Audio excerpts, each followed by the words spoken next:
your host, Charlotte. I'm Mandi. And I'm Cortney in the background. And this is Clarice. Our best friend. You gotta be quicker than that. Well, listen. It's a podcast. People can't see shit. Except the patrons. Hey, patrons. Shout out to our patrons. Thanks, guys. Thanks for supporting our show. Clarice loves you. She just blinked at you. Did you see that? You slut. You little slut. What are you drinking over there, Cortney? I am drinking a Milbrandt Cabernet Sauvignon. Guess where I got it? Costco. Costco. Yeah, I saw it at Costco. On sale now at my Costco for $8.99 a bottle, and it's pretty tasty. Charlotte and I are drinking this lovely bottle, which I also got at Costco. I can't get the backwards thing. Dow Cab. Yeah. From 2019 from Paso Robles. Who are you kidding, Maddie?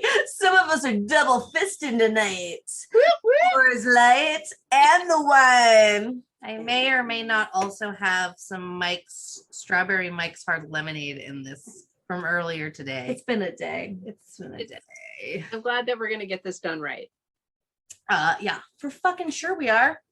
You also came from sushi where I had beer and sake. So I'm just mixing all the worlds together today. So if Charlotte's doing your hair tomorrow, you're fucked. Suckers. Except you, client. You're cool. Yeah.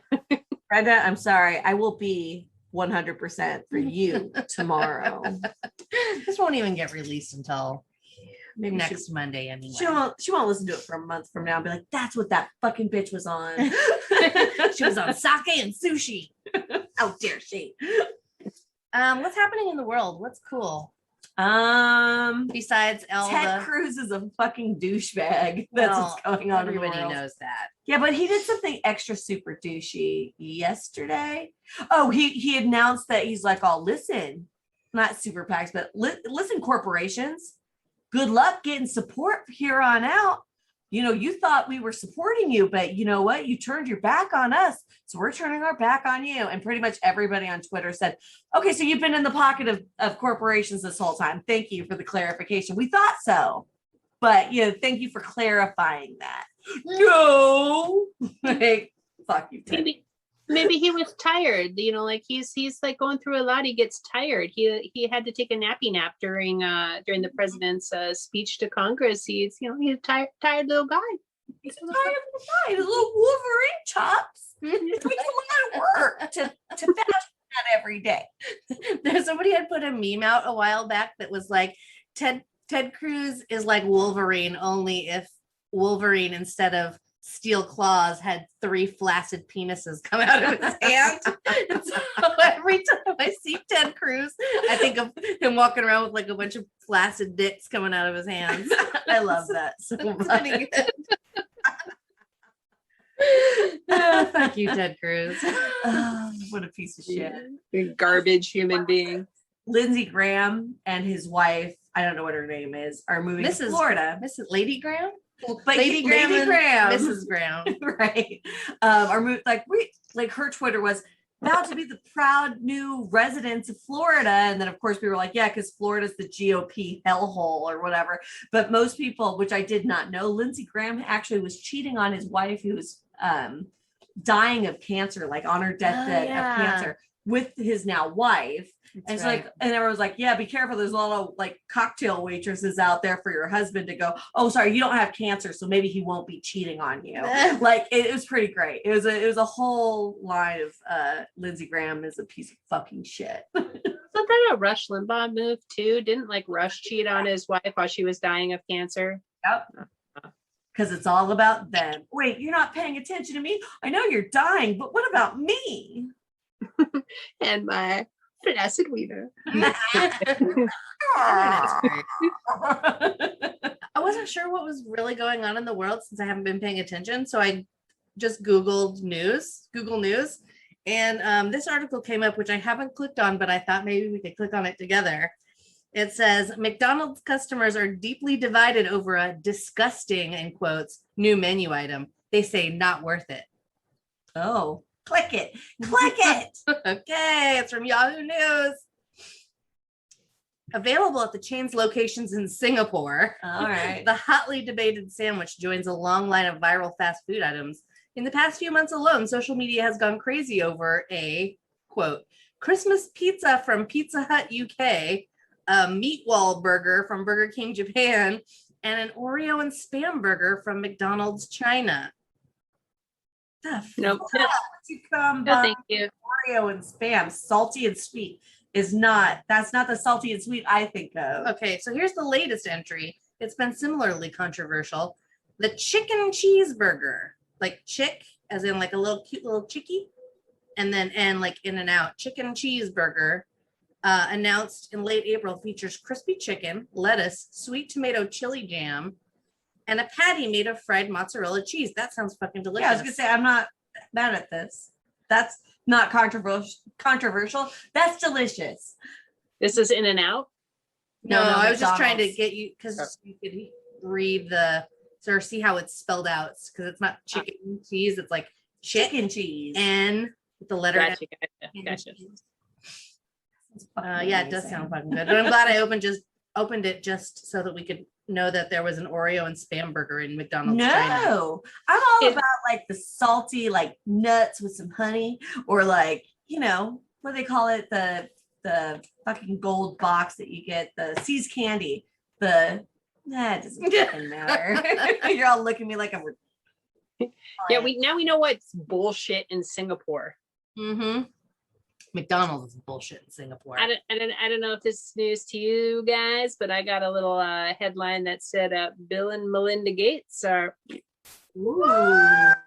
that they're on the splits. Yeah. Who gets the rights to my DNA then?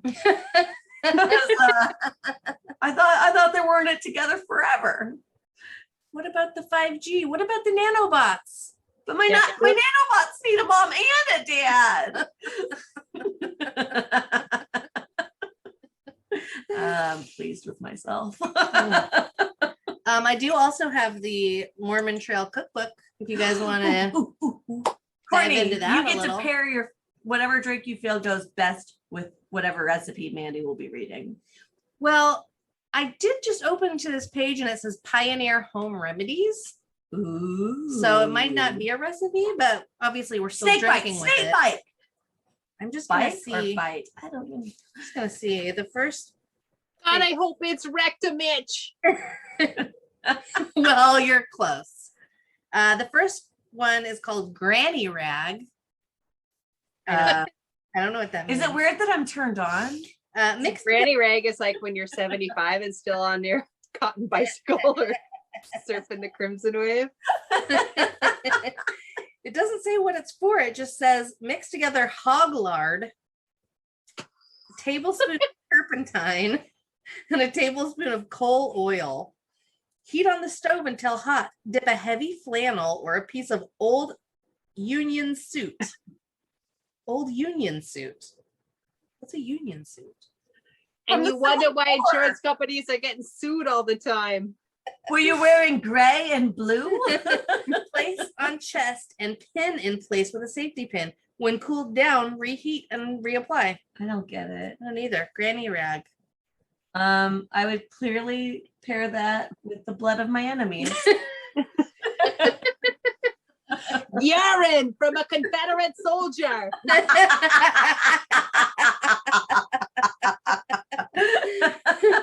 Oh, hold on. Let me see if they've got any butt stuff in here. They got bugs. They got beauty remedies. Look, It's okay. It's okay. My butt's fine. And if it wasn't, I would go to a doctor, not your Mormon cookbook. Well, that's where you'd be wrong.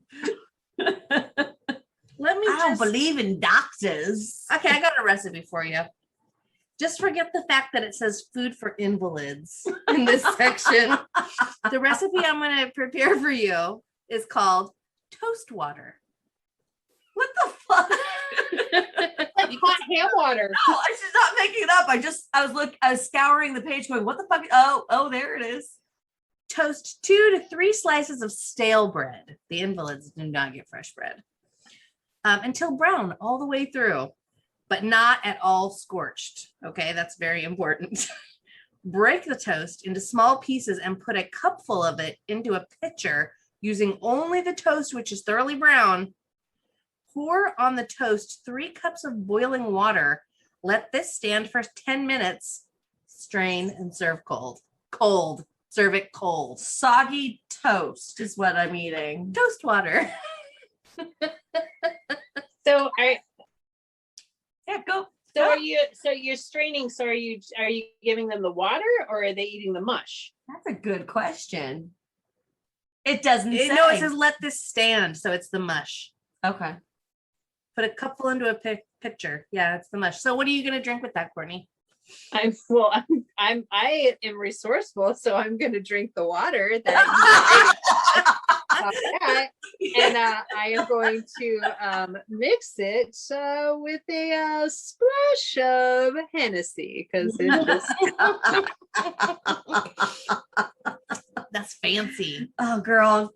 Hennessy toast water. You want bio? Mhm. I loved that. I can't beat it. So move on. You're not gonna go through old standby?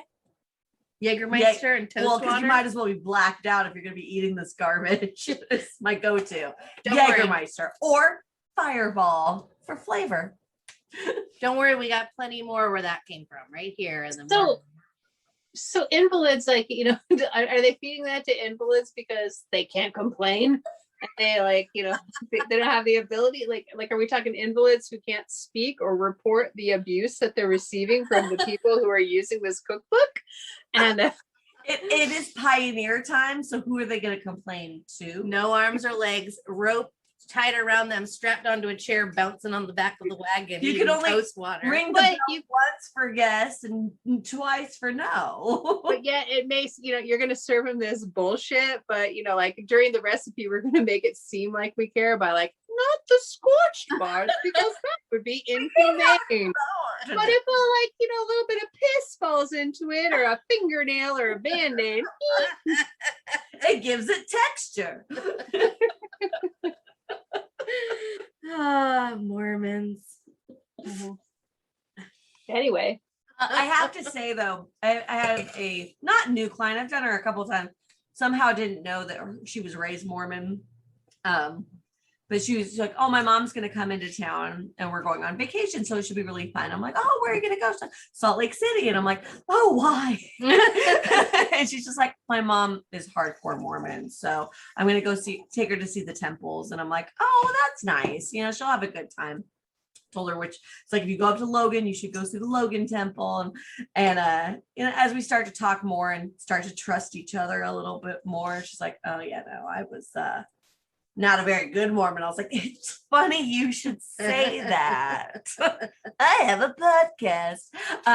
But I forgot where I was going at with this, but it was essentially, just the hypocrisy of Mormonism. And she was just like, "Yeah, no, we were pretty promiscuous at a young age." And actually it kind of ties into my story later, the importance of something like Planned Parenthood, where you can go somewhere and not need parental signature to get birth control and shit like that, because she had a boyfriend she really liked. He'd come over, they'd watch TV, sometimes they make out a little bit. She's like, "But honestly, nothing under the pants.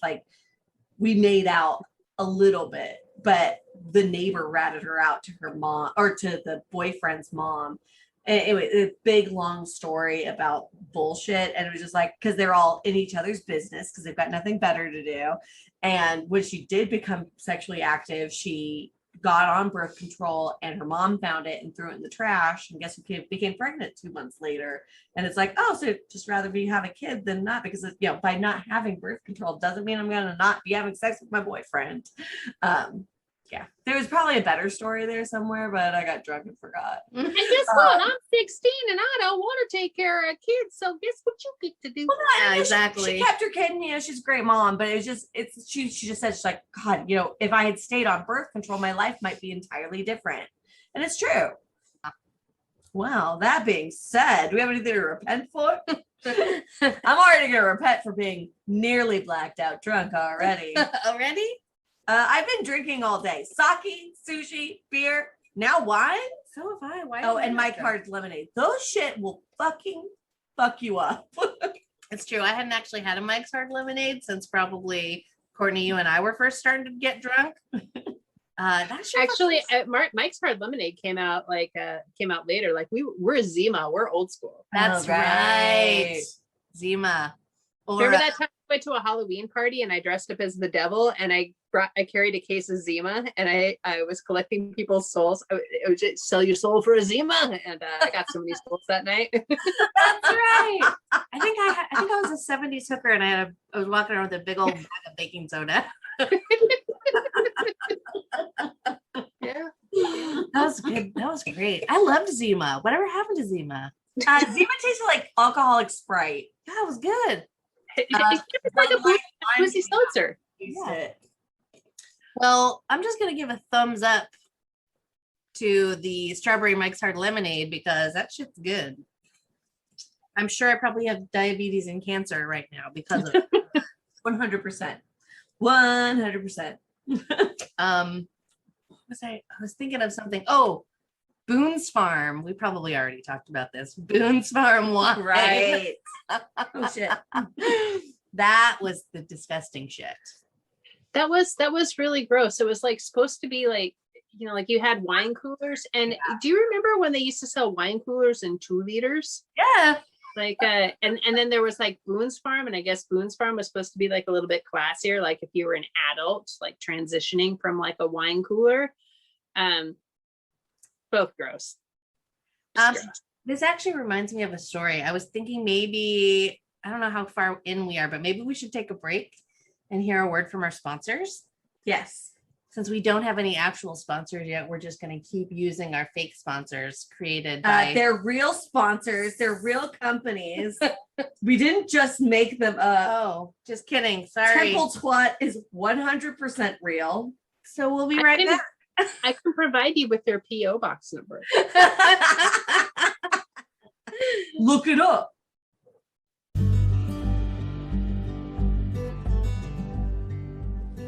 Hey, girlfriends. Like me, you're probably looking for ways to keep it fresh down under. Well, look no further. I bequeath to you Temple Twat, the new, fresh, heavenly way to keep your cooter clean. Our line of feminine hygiene products will keep your lady business invigorated and open for business. Why not give Temple Twat tampons a go? Our tampons come in 4 sizes to help accommodate the highs and lows of Satan's waterfall. Our tampons are extra wide because we know you've had like 6 or 7 blessings fall out of your sin hole, and we know you need help keeping that sucker in place. Our tampons come unscented or powder fresh to help tame that stench trench. Look for Temple Twat at Smith's or visit our website, Temple Twat. We're here to keep your hole holy. Family Home Evening with Bad Mormons listeners get 10% off your first purchase. Just use the promo code ANOINT at checkout. That's promo code ANOINT for 10% off your first purchase of Temple Twat. And we're back. That was wonderful. I guess. Are you supposed to talk about like what you're reading or watching now? Like Oh yeah, we kind of skipped over that. We Cool did shit. We did do a big teen movie-a-thon last night. Nice. To round this out, I am doing a rewatch of The Sons of Anarchy, and I am reading Geek Love. Ooh, what's that? It's about carny freaks. Yes. Yeah, it's pretty old. It's about a old timey family that has a carny freak show where the mom and dad engineer the babies that she has. Like he injects her and does like weird things so the babies come out like weird. And yeah, it's or is it real? it's old. It's older. Like I think it's like What is it? It's science. Is it not real? Is it fiction or is it like? It is not real. It is a fiction story. I don't know. You know what's Never it called? mind. What's it called again? Geek Love. Okay, I read this one. Geek Love. Yeah. That was a good one. I'm about halfway through, and it's got my attention. One of my PPs recommended it. Nice. So when you say injected into the baby, did they like go into the fetus or just the uterus and hope that it finds a way? I I don't recall them being very clear. It's just like different things that the father had the mother do while she was pregnant to try to ensure that the birthed baby had some type of deformity that would help the freak show continue on. Okay, cool. Yeah. I fully support Sons of Anarchy rewatch as well. I got to season 2-ish. It's I fucking love it. It's good. I think I'm on. Oh wait, it's on pause right now. It says I'm on season 5, episode 4. Oh, he just came home. Oh, spoiler. Come on. If you haven't watched it by now, Put your dishes away. I'll put. If you don't watch it by now, put your dishes away. Get out of here. Away.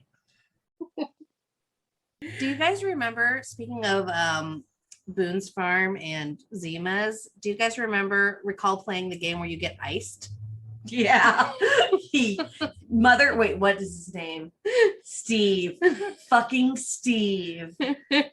First time going to the beach house, hanging out with our friends, Nate and Janelle. Some of our listeners might know who they are.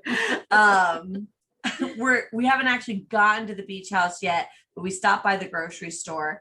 And Steve, the whole time we're talking while we're shopping, he's talking about, oh yeah, no, there's this great game. It's called Being Iced or just Iced.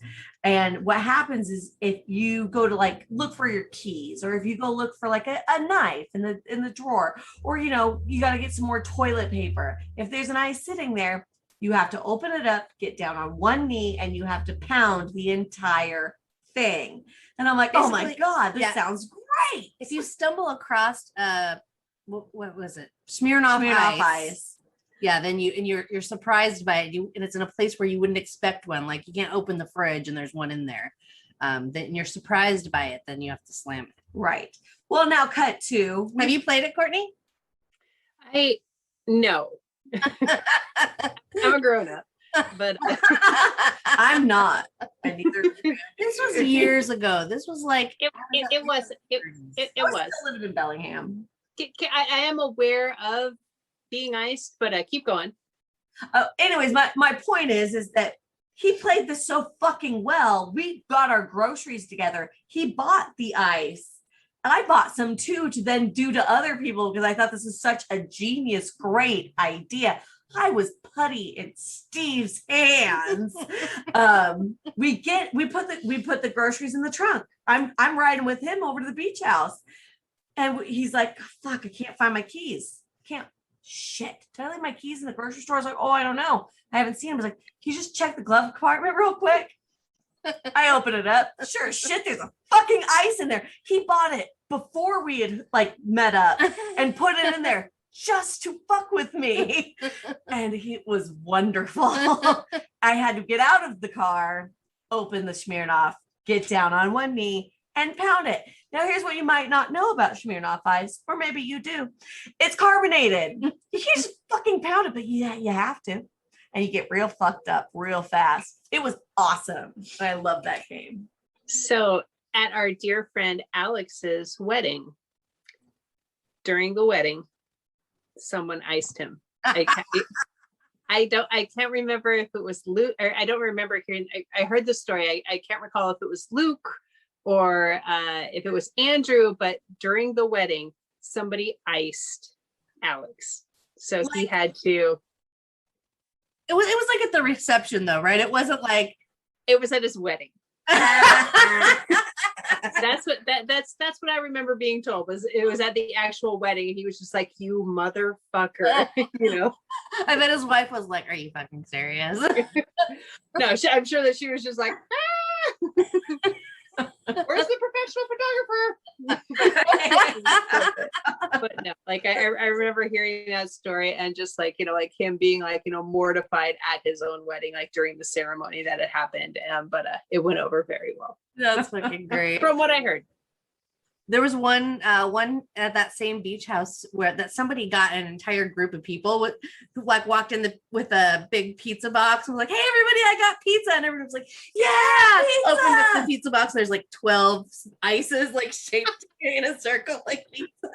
Fucking rude. It was so Bring good. it back. Let's bring it back. Everybody, bring back the ice. I like Okay. it. You should. My favorite was we were sitting in the same beach house kitchen, and what Mandi had just described had happened either the night before or sometime during that night. Or I 5 minutes previous. can't remember because you're blacked out. But I remember I was looking down at my chest and I was like, oh God, like there's this huge zit down here. Like, just I feel like I need to pop it, but I don't know what to do. And Joey is looking at me like I'm a fucking monster. Like, Charlotte, no one wants to hear about your chestney, I think is what he called it. And I was like, no, seriously, like it's about to burst. And my friend Michelle comes over. She's like, well, let me see what I can do about that. I was like, yeah, I don't know.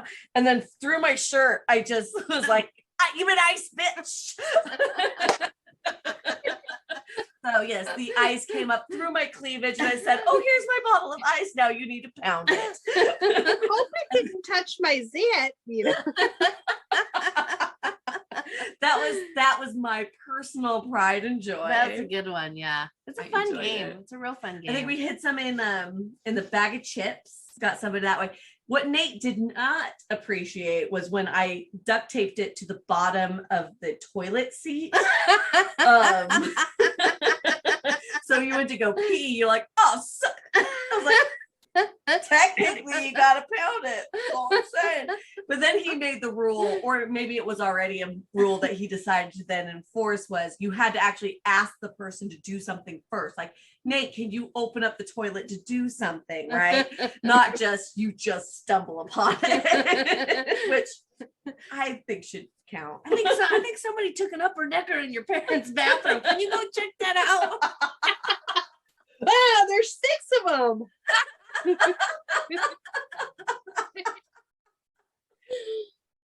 Good times. That wasn't even what I was thinking about talking about, but I started thinking about Zima and I was like, oh yeah, that's gonna like Smirnoff Ice.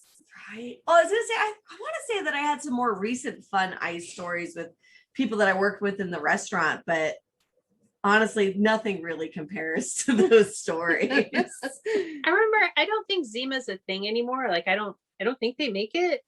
Maybe I'm wrong, but the last time I can remember, what's that? I'm gonna Google it while you're telling your story. The last time I remember having Zima is when I went to Key West with Cameron, and we drove the rental car down from Miami and popped into a store like in Key Largo and bought a 6-pack Zima, and that was for my road drinks while we were driving around Key West until we got to our hotel that we were staying at, and it had been a really long time since I had Zima, which is why I bought it for the novelty. But I drank like 4 of them and didn't even have a buzz. I was just like, this stuff is garbage, or like, or I'm a fucking alcoholic, and it's probably the latter. I just want to point out, not that anybody would think this or whatever, but in case they did, Cortney is a above the law person at all times. If she's saying a road drink, that means she's drinking while a passenger in the car, never while she's drinking. Driving, right. She would never actually drive and drink because I'm not saying I would, but maybe I would. She would never do that.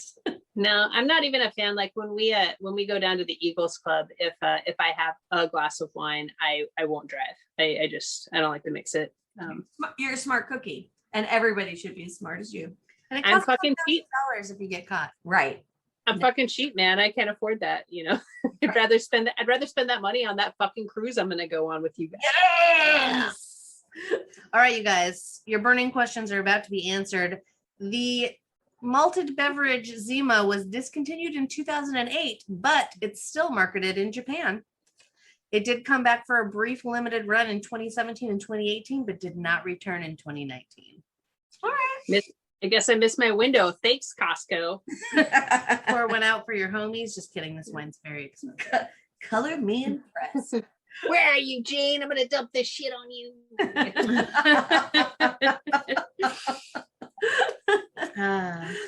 What other stories do we have to talk about this week? I don't know. I'm sure we've already talked about the time we did mushrooms at the beach house. I'm actually 90% sure we already did. But that was a fucking fun time. I never did mushrooms at the beach house. I my friend Emil and Lucy, they would go pick mushrooms all the time and make these mushroom chocolates and put them into little like coin shaped things or whatever. And anytime he came over to my apartment, like, Charlotte, he'd give me like 3 of them. And I wasn't really not that I wasn't doing drugs, but like I just wasn't doing drugs at the time. And so I had these stack of mushroom chocolates in my fridge, and I was like, we're going to a beach house. I'm gonna bring all these chocolates. And everybody got high that night. But no, I mean, it's just a safe place with friends where there's no adults around, even though we're technically adults.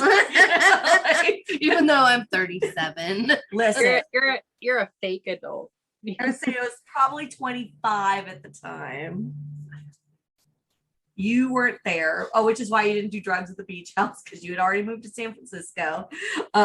Where we didn't do any drugs. At all. No beach houses either, bitches. That's true. No, it really was just a fun time. Clarice is having a problem. Did you just throw her down on the ground? He fell down on Fell down the stairs. Dude, I would never throw her off. She'd come get me in her sleep. Have you seen this doll? She's terrifying. No, you're not terrifying. I don't mean that. I would never mean that, darling. Anywho, beach house equals awesome. I was thinking it might be fun. I don't know if you want to get into this, Cortney, but I was thinking it might be fun to let our listeners hear about some of your prison pen pal stories. That's sweet. I'm totally okay with that. I am just so everybody knows, I'm a true crime junkie. I love true crime shows. I love everything about it. And I've always been thinking like people like in prison have done bad things to get there for the most part. So like I've always like had felt harsh about people who are in prison. I think I was watching a daytime talk show where like they were interviewing people who were like, like the wife of Richard Ramirez, or like somebody who like, and it's just like, I'm just like, how do these people like wind up like interacting with like famous people in prison? And it turns out that there are several sites out there that cater to people who are in prison. And they can put up an ad and, like say, hey, I want, like I'm looking for somebody to correspond with, blah, blah, blah. This, this is what I want. This is what I'm looking for. And it kind of offended me at first because I was just like, well, in my opinion, I don't think Richard Ramirez deserves a pen pal, or, Charlie Manson doesn't deserve a pen pal. But then later on in life, I started feeling a little more, I don't want to say like lenient and stuff like that, but like sympathetic. Like a lot of people like wind up in prison for a lot of different things. Like it's drugs. It's it could be they've been convicted wrongfully. Something that you do when you're 20 shouldn't define you when you're 35. People make mistakes, and like life sucks. Shit happens, and so I wound up like, like taking another look at like some of these pen pal sites, and I came across one that had a message that kind of hit me a little bit. It's just like, hey, like people go to prison, and it's just like they lose contact with their family, their friends, like they go away and people forget about them. And all it can like really take is just like a letter of encouragement to help somebody, to change somebody's like day-to-day monotony, to like just like be like a little beacon of sunshine to somebody who is having a fucked up life. And that's when I was just like, that's right, I like the idea of that. I like the principle of that. So I'm gonna write to somebody, and like tossed it around at my work like a little bit. There were a couple of us who wrote to different prisoners, and the first person I wrote to was a lady, and she did not write back. And I'm not putting all this effort in for nothing. and it was just like a feeling around kind of thing. And I was like, oh well, my coworker that wrote somebody, he wrote a gal, and she wrote back, and I said, like, hey, my pen pal didn't write me back. And I was like, well, you wrote to a lady, she's surrounded by ladies all the time. Do you think she wants to talk to another lady? I'm just like, Oh, I guess you got a point there. So You wanted words of encouragement. Should it matter what gender it's from? apparently some people do, and stuff. So anyway, the pen pal site that I was on, which was I think it's prisonpenpals.com, has like a lot of filters that you can do. Like, so you can choose the type of person that you want to talk to. Like if, like for me, I didn't want to talk to anybody who had been convicted of a rape or child molestation or, you know, like domestic violence. You know, I was okay with like writing somebody who'd been convicted of murder or bank robbery or like anything like that. But you know, like I had my criteria, and they have like all the buttons that you can check to find your perfect pen pal. You know, like age, you can select the age that you want to write to, the race, the religion and stuff. So I found somebody to write to who was a guy who was convicted of murder and is still currently incarcerated in Nevada. And I know that normally we don't say last names on this, but his name is Jerry White. And I would encourage everybody to write him a letter because he is innocent. Really? Yeah. I also, like, another thing that I would like to do before I wrote to somebody was Google their story. And like his story is that he lived in Ohio and he took a road trip trying to go somewhere, I think like to California. And he was with a guy that they stopped in Nevada. Their car broke down or something was wrong with their car tabs or something like that. They got pulled over by the sheriff, who pulled their license plates off their car. They they partied a little bit too much one night, and they wound up going over to some guy's house who was flashing a lot of cash at the bar, like, you know, buying people drinks and stuff like that. And Jerry, he got too wasted. He threw up and he went and he passed out in a back bedroom. And the guy that he was with decided he wanted to rob the guy that invited him to his house. And so he went to the car, he grabbed a bat and he beat him to death. And then he went and he woke up Jerry and said, we got to get out of this house. And, you know, like him being like young, you know, like saw this bat and realized it was from his car, like grabbed it and like threw it into a yard somewhere. And then they left. So anyway, but he wound up ditching the guy somewhere because he's just like, this guy just fucking killed somebody. I don't want to be hanging out with him. And he kind of like left him. And that guy like wound up going to a different sheriff's office somewhere in Nevada and like claiming something like he thought if you show up saying that you're it's poor or like, you know, homeless or something like that they help you out, but they somehow tied him to the crime that had been committed. And he said that Jerry had done it. He was just like, oh no, yeah, it was Jerry beat him to death. And so they both got arrested, they both got tried, and they both got convicted of murder, and they both got life sentences. And then several years later, the guy recanted. He said, it was me. He had nothing to do with it. You know, like I'm the one who did it. He got a very raw deal. You know, it's just, it was me. It was never him. And he's just like, thank you, finally. And so shouldn't the wheels of justice roll?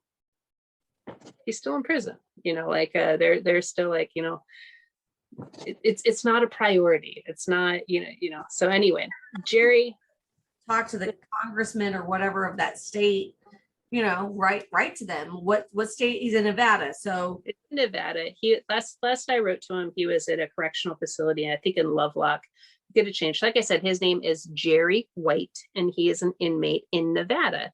And I wrote him a couple of letters and just, you know, like said, you know, like, hey, you know, like I saw you're looking for a pen pal, you know, like, and, you know, I've always been like very honest. I'm in a relationship. I'm not looking for a relationship. You're just looking for a friendship. You know, if you want to, you know, like have a correspondence with somebody who likes movies, likes to joke around and stuff like that, but does not want to send you dirty pictures or write you dirty stories, or like, I'm not going to send you any nudes or anything like that. You know, I'll be your pen pal. And I wrote a couple of letters with him, and you know, I think maybe I wasn't what he was looking for in a pen pal, because I'm, basically married without like the paperwork, and stuff like that. But he was a very nice guy. And like I said, I 100% believe he's innocent. The guy, said that he was innocent, but yet he's still in prison.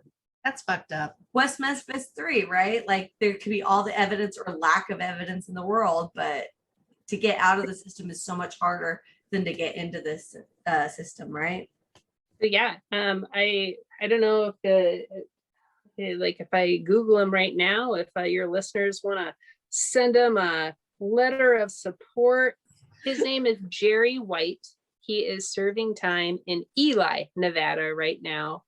If you can find the article about the guy recanting his story, if you Google it, Jerry White murder, Ely, Nevada. If your listeners want to brighten a guy's day, send him a letter. I feel he's an innocent dude getting screwed over by the system.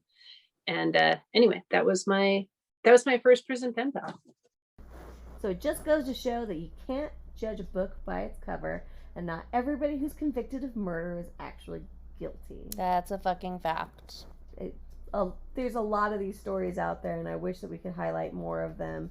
But there are murderous piece of shits that deserve to be on death row or life in prison, but not always the case. Seems like a bummer way to go out on the episode. Well, oh, you know what? How we could brighten this up a little bit? how? It's someone's birthday. It's my birthday. You know what I love? My birthday. So if anybody out there wants to get on the social medias and wish Charlotte a happy birthday, she's turning. Oh my God, I would love that. She's turning 29 again. I'm turning 38, but that's besides the point. But you know what? You know what I love? People wishing me a happy birthday. So if you want to go ahead and reach out to us on Facebook, Instagram, Twitter, Pinterest. we have a website, fhebadmormons.com. You could leave us a rating and review for my birthday. That would be the best birthday present you could ever give me. Go on to Apple Podcasts, rate us, review us. I would prefer 4 to 5 stars, but you do what you gotta do. Check out the YouTube. We're out there on the YouTubes that the kids are doing with their video games The TikTok and the whatnots. And we're going to continue drinking. Yeah, we are. I'm thirsty. And we'll see you next week. I was waiting for it.